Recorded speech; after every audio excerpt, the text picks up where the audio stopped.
Welcome to this special video webinar presentation today, Business Advisory Services Update.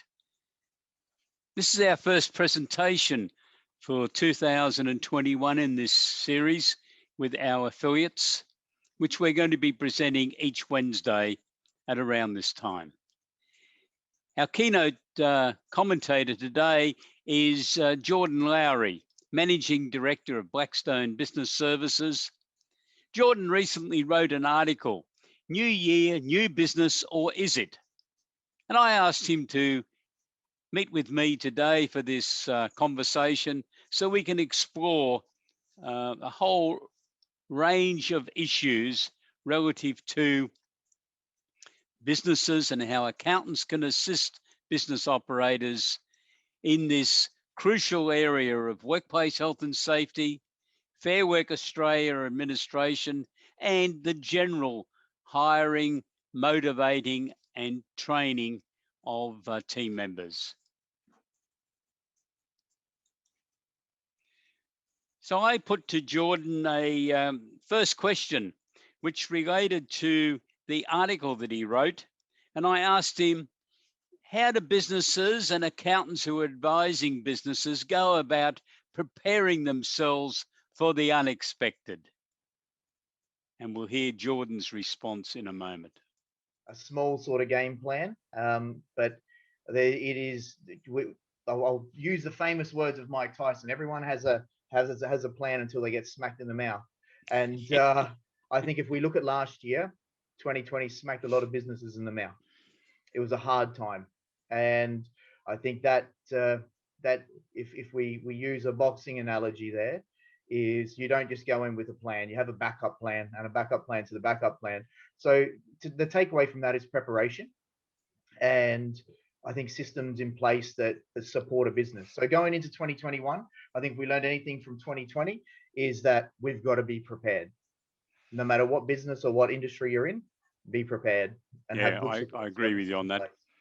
And the challenge for accountants out there is to be mobile enough, nimble enough to be able to support their range of small, medium enterprise clients to help them get prepared in whatever area they need assistance.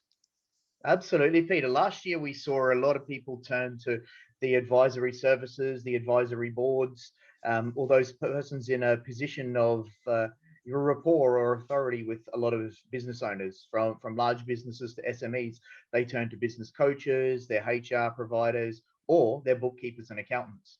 And a lot of bookkeepers and accountants we speak to were put in a position last year where their clients are turning to them for advice as that trusted partner in their business, but then they didn't know who to turn to, or their hands were quite tied there were restraints around the advice that they could actually give their clients outside of accounting or business services.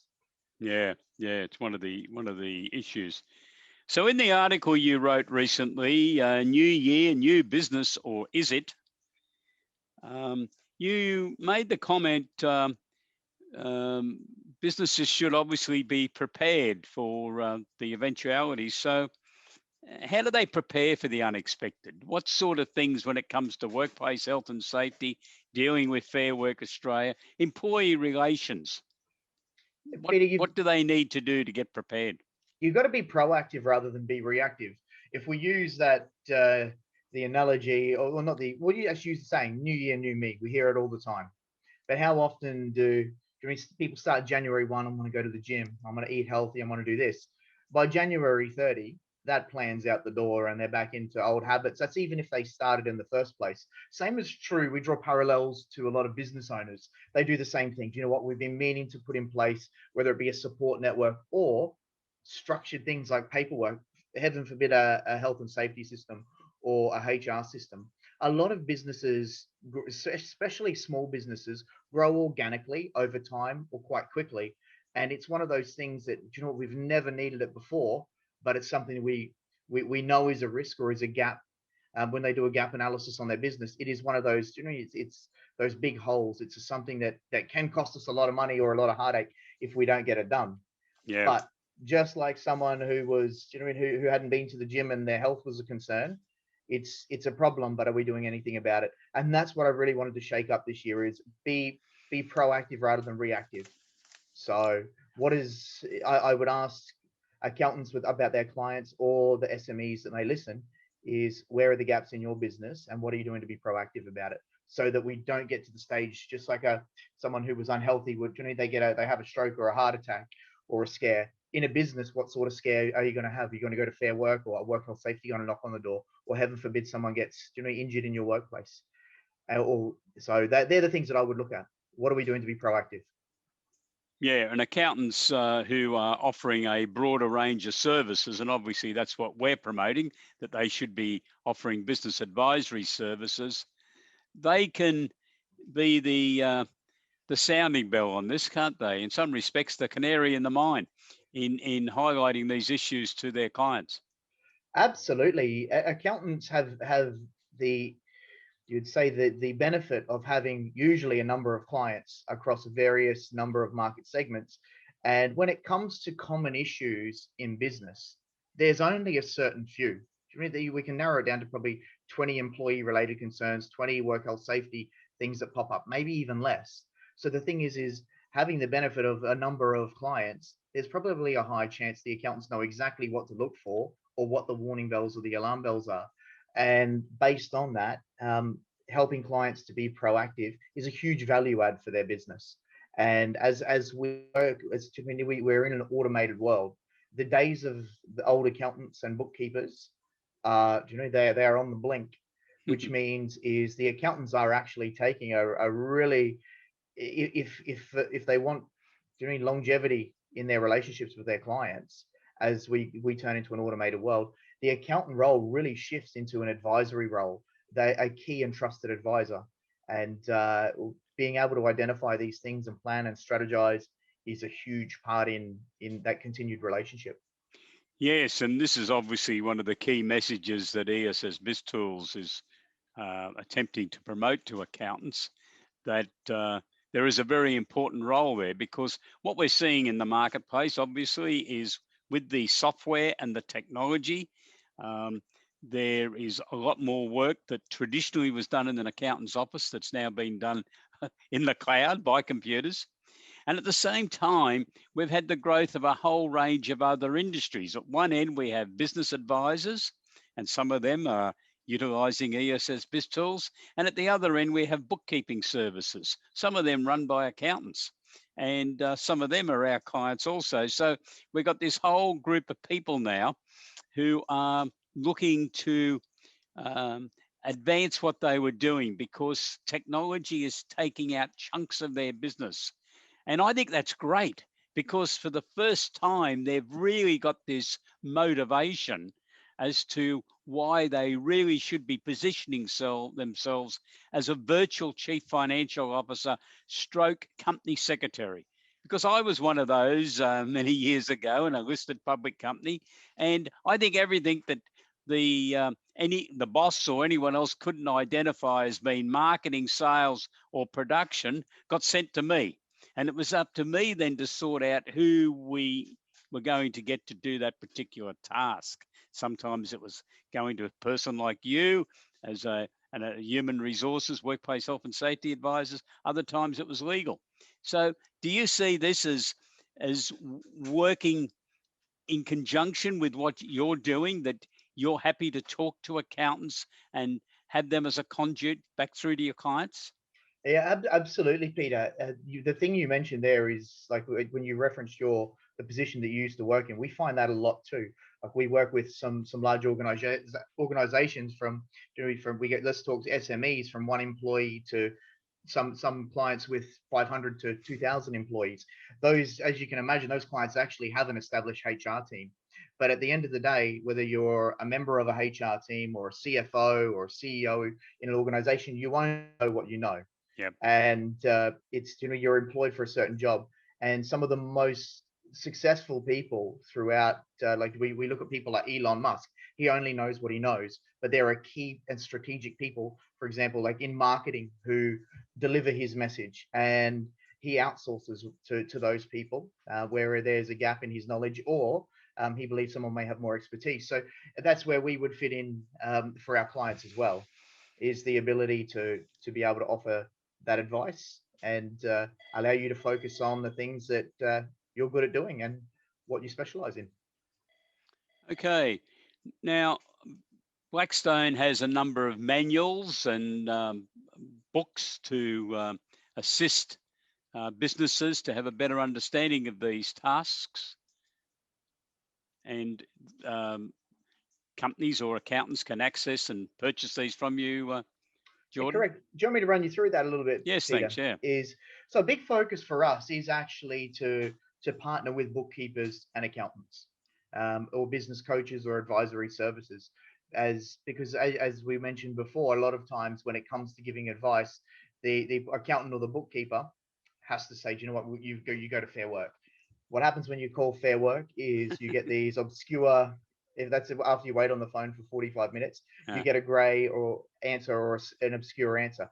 Business owners actually want black and white answers. Accountants and bookkeepers and business coaches or advisors want black and white answers to give to their clients. It brings value, it saves time. And that's really where we come in. Like, we offer our services, Peter, on a complimentary basis for accountants and bookkeepers with HR related questions, and we give those answers back to the accountant or the bookkeeper. We don't even need to go direct to the client.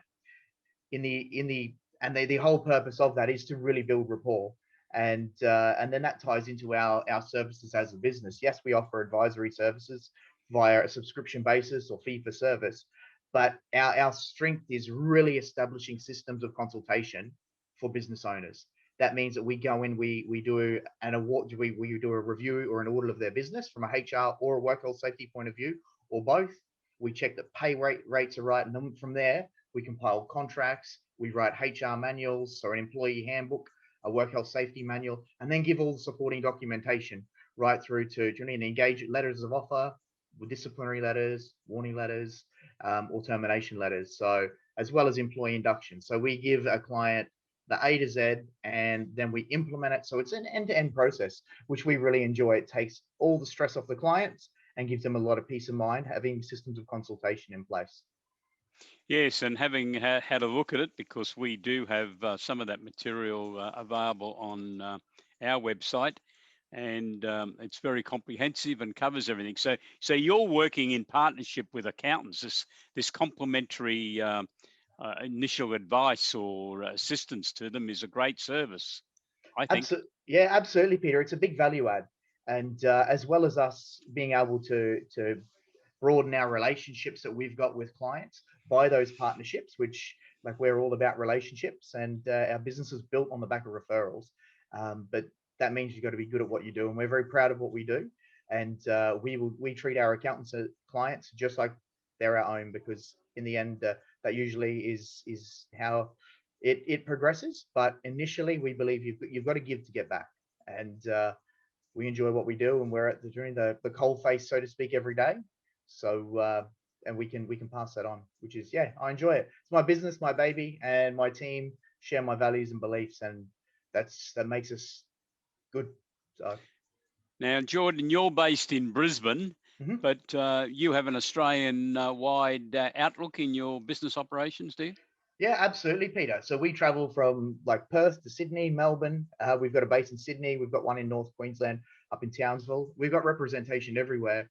And but the best thing is with technology, and something that we've learned in 2020 is, it's if you've got systems that are easy to use, we can do the investigation meetings and the implementation all via teleconference or Zoom. And we share links to Dropboxes and Google Suites, so that everyone can get their documentation. And but a big thing for us is, Peter, I do tell people this, is if you are going to look at investing in something like HR or work health safety in your business, if it is going to be a folder that sits on a shelf, or generally a virtual document that sits on your desktop, and you're not going to use it and make it a part of your business, don't waste your money. You have to take this seriously. Your clients have to take this seriously, because I've seen it happen. It can be the difference between hundreds of thousands of dollars, or in the instances of work health safety, if there's negligence in your business and you've not done everything as far as reasonably practicable to make that a safe environment for your employees and visitors to your site, you will go to jail. Yeah. That's something that happened in the last few years. They passed that ruling. Mm. Yes, this is very important for all business operators to think about it. It's too late after there's an accident. Years ago, I had a client that had a very serious accident at 3 a.m. in the morning. And the client rang me it was virtually a new business under a new entity. And he rang me the accident occurred at 2 minutes past 3, and he was on the phone to me by 10 past 3, 8 minutes later, checking on his workers' compensation policy. Yeah. So by Yep. 3:35, I was in the office going through our files just to make sure to be able to give him a categoric answer Yep. that everything had been sorted out. So that's the reality. I really saw then Yeah. firsthand how it hit someone. Now, Yep. the poor employee had been badly damaged. He was alive, but he was badly damaged. And but thankfully, all the processes. But then I started thinking about all the workplace health and safety. All the question to me was only about workers' comp, but there's a lot Mhm. more to it, isn't there? Yeah, Pete, I will share this with you. A lot of people don't realize this, but if you are a PCBU or a client is a PCBU, which means a person conducting a business or an undertaking, it is 100% mandatory in every state in Australia to have a workplace health and safety policy and system specific to your business. I can assure you that there would be of the businesses that we engage with, 70% of them will not have that in place. Yeah. And the thing is, all well and good until we are on a reactive basis. And that's when work health safety come knocking on the door, or the ambulance are called to the site based on a reportable injury or someone is hurt. Work health safety will sometimes beat the ambulance to site. I've seen it happen on a number of occasions.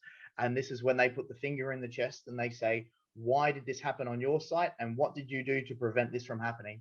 Yeah. And employers, a world of hurt at that stage. And it's not just the ramifications from a financial point of view or a legal point of view. It's a lot of employers, their mental health impacts when someone is hurt or severely injured or dies on your site is huge.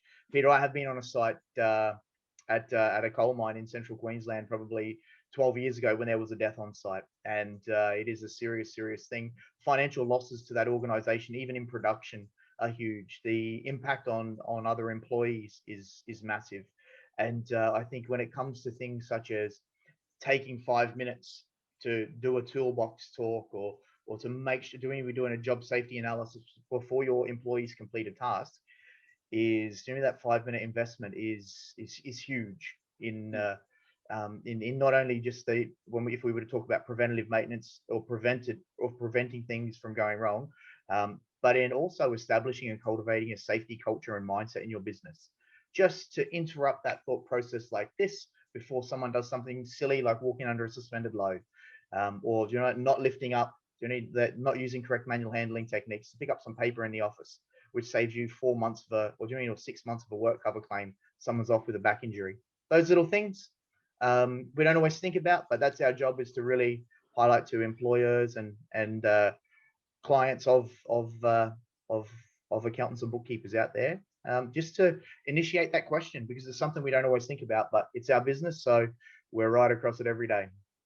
Yes, and it's very important, and this also applies to the not only the owners of the business, but any directors of the business have got these responsibilities, I understand, for workplace health and safety, but also the leadership team, the management team within the Yeah. business.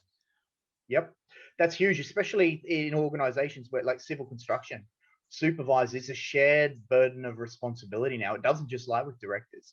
For Mm, example, and this is the benefit of having things like systems of consultation in place, or the ability to, do you mean take fives, or do you need job safety analysis or safe work method statements? Having systems in place or a handbook which tells staff in the event of identifying a hazard, you have to manage the risk around that, and actually stating that that is a mandatory part of the business. We've got to remember that an employer or a director of the company cannot be there to hold the employee's hand every step of the way, every day. We use the term mm, as far as reasonably practicable.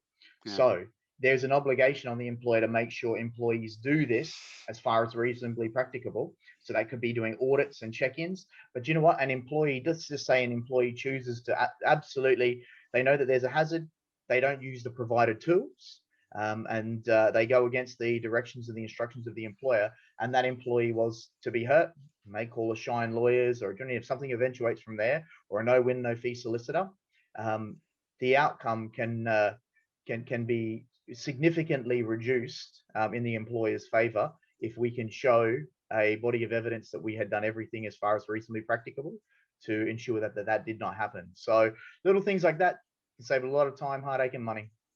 Yes, I had a situation 18 months ago now. I had a client that I was consulting to on some um, business plan implementation around their board of directors.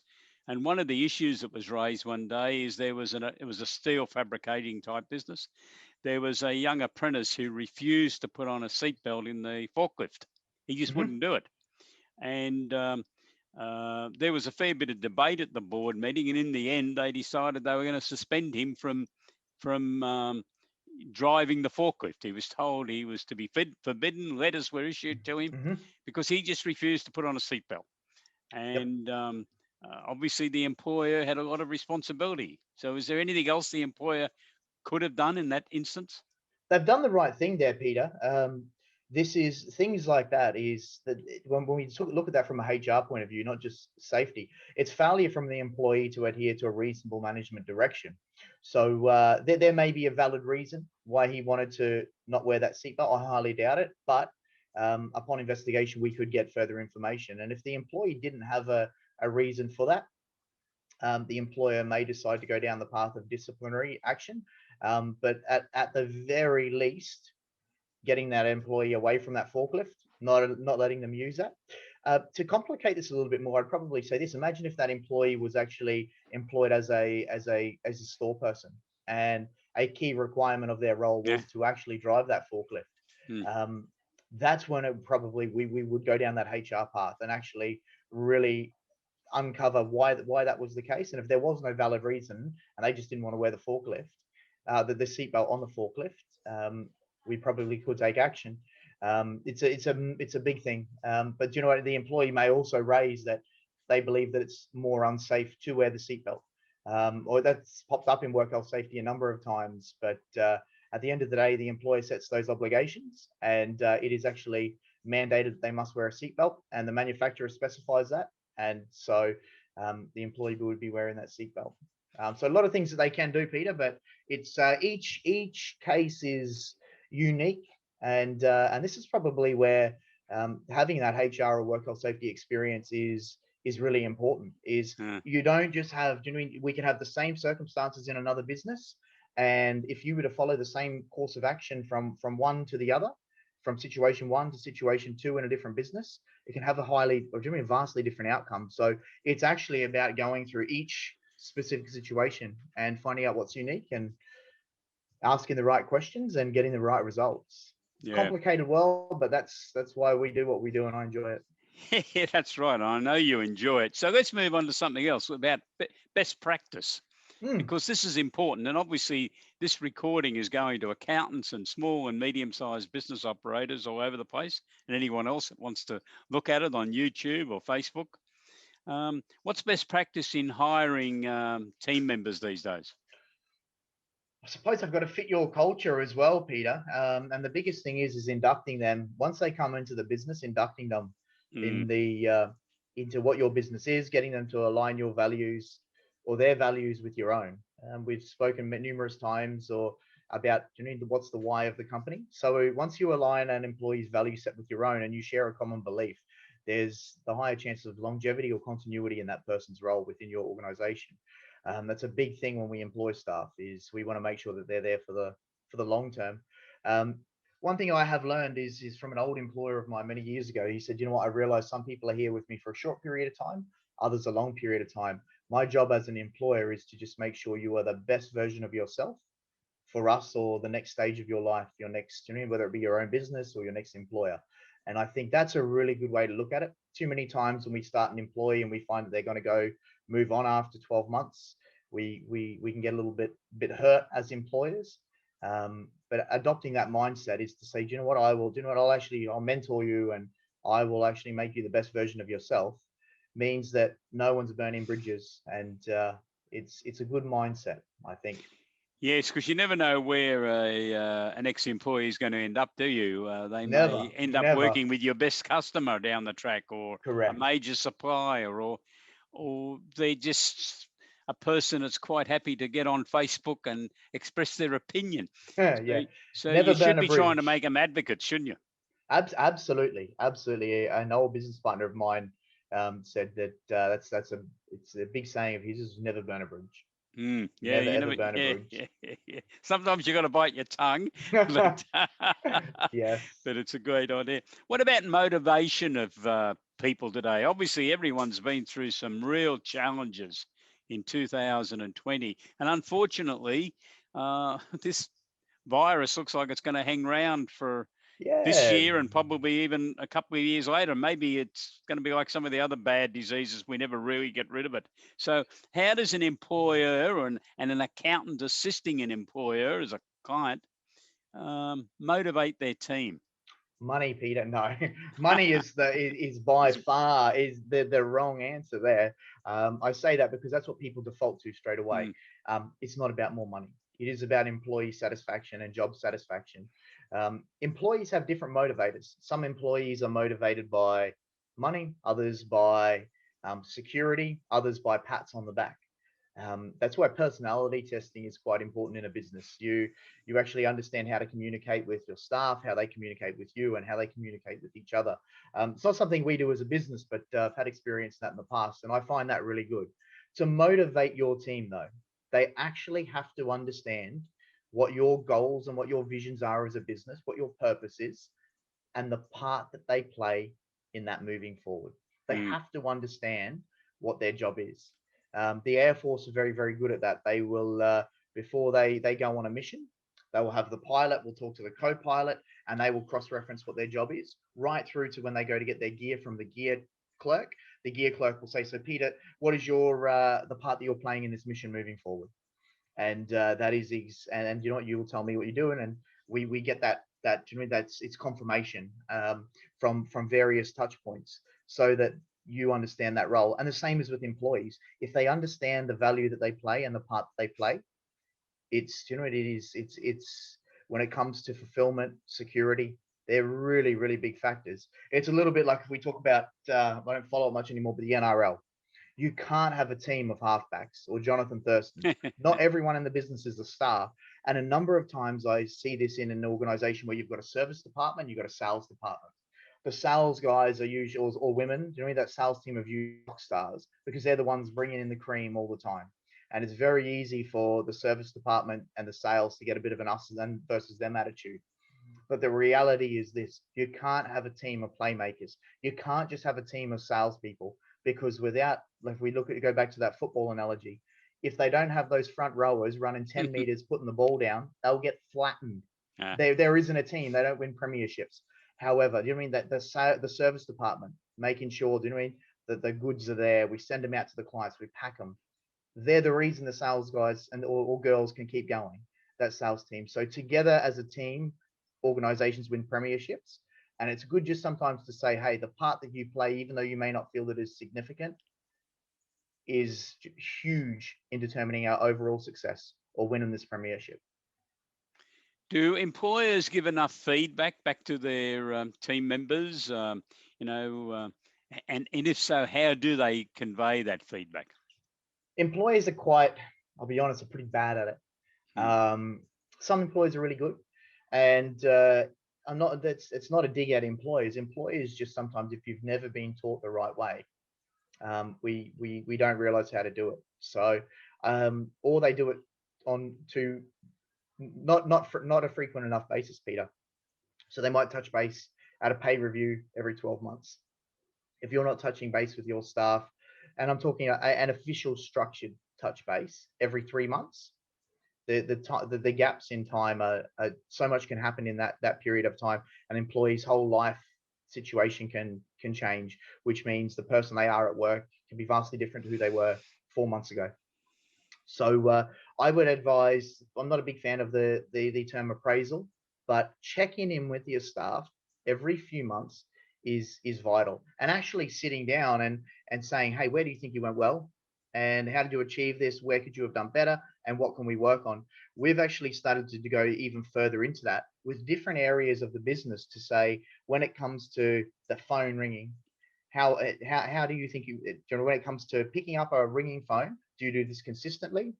Most of the time, sometimes, or rarely. And the employees actually do a self-assessment, and then you do an assessment of the maybe 20, 30 criteria, and we sit down. And Peter, you may say, oh, I think I answer the phone most of the time, but I've got you as rarely. I'll say, so Peter, you've said, when it comes to picking up a ringing phone, you pick it up most of the time. Tell me a little bit about that. So all of a sudden it's this, it opens this floor for communication and firm and frank or positive feedback from both parties.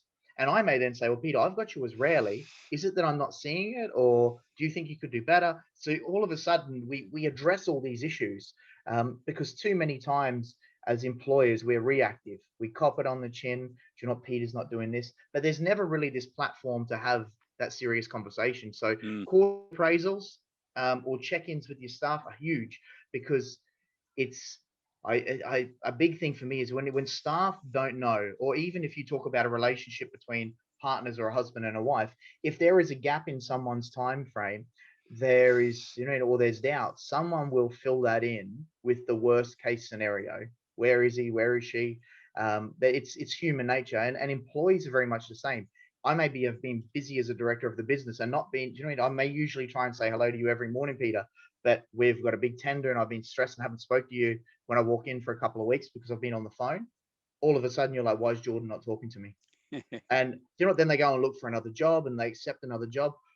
It's a massive thing. So understand the human nature of the employees is to fill in the blanks with the worst case scenario, and employers do the same thing too. So the ability to actually have a nice calibration as to how we view each other in our relationship and where we stand is a huge security thing for both employees and employers.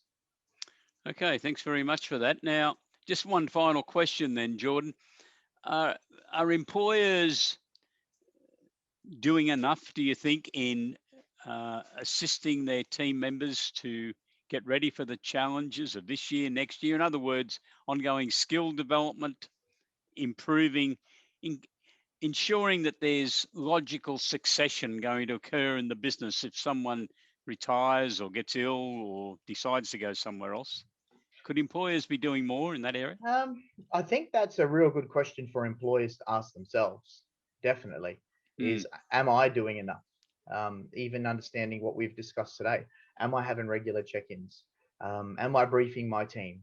And is there stovepiping in my business? That's I had the pleasure of working and doing some leadership training with Scott Winters, who's Brigadier General up in North Queensland there. It's up in your neck of the woods, Peter. An amazing guy. And he says that what happens is it's quite easy or they call it siloing in the military.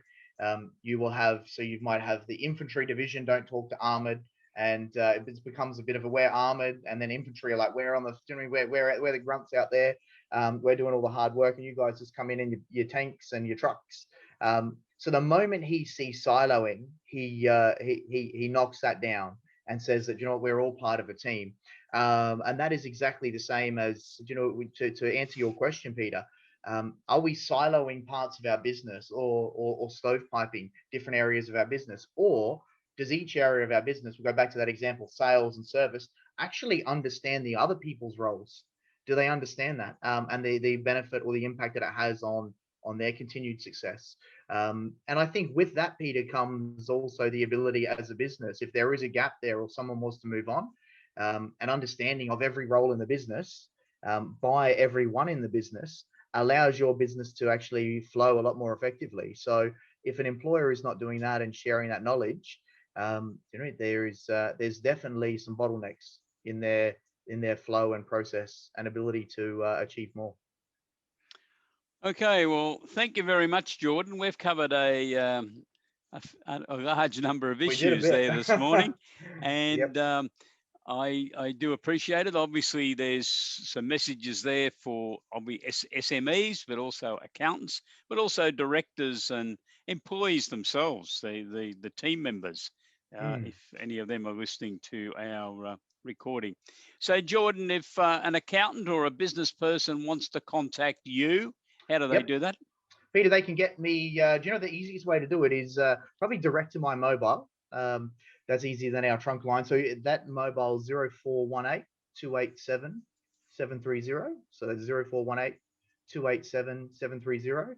Or if it's an inquiry or they want to touch base, our email, my direct email is jordan@blackstonebg for business and g for group.com.au, and welcome any inquiries, Peter. Even if it means that you've got a client that may need a complimentary review, we do all of that obligation free, and we're just happy to make the connection. So I would love to meet any of our listeners out there, Peter. Be my pleasure. And that's for businesses situated anywhere in Australia? Anywhere in Australia. We are here. Okay. And yep, even if it's a contract review to say, hey, do you know what? We've not even had our employment contracts reviewed for the last 12 months, 18 months. What are they like? And the way we operate, Peter, is if their paperwork is good or their systems are good, we're the first to pat them on the back and say, you know what's amazing, you don't need us. But if there are gaps, we will either point them in the right direction or be able to assist if they didn't want to do it themselves. So it's affordable and it's effective, and we are here to help. Okay, well, thank you very much, Jordan, for your very forthright comments today. I know you've got a lot of experience in this space, and I really believe that the accountants who are sincere about offering business advisory services need to clearly understand that part of that role is being able to plug in to someone like you to be able to deliver these very important services relating to workplace health and safety and Fair Work Australia issues and the human team overall, employing, motivation, and training them. So thank you very much. My absolute pleasure, Peter. Thank you. Thank you, everyone, for joining us. We continue this series next Wednesday, the 10th of February at 11:30 a.m. AEST. And next week, we have a gentleman, Mr. Brad Smart, who's a veteran of the communication industry in radio and TV. He's a trainer of TV staff these days. And Brad's going to be talking about how you can communicate using the technology in 2021 to assist businesses to implement your business strategy. So I'm looking forward to that. The following week, on the 24th of February, we have Andrew Geddes, who's joining me to discuss our brand new research and development product package, which we're launching towards the end of February. And we then will continue on with other members of our group of affiliates as keynote speakers through until the end of March. So thank you very much for being with us. And once again, Jordan, thanks for your contribution. Thanks, Have a great day. Goodbye.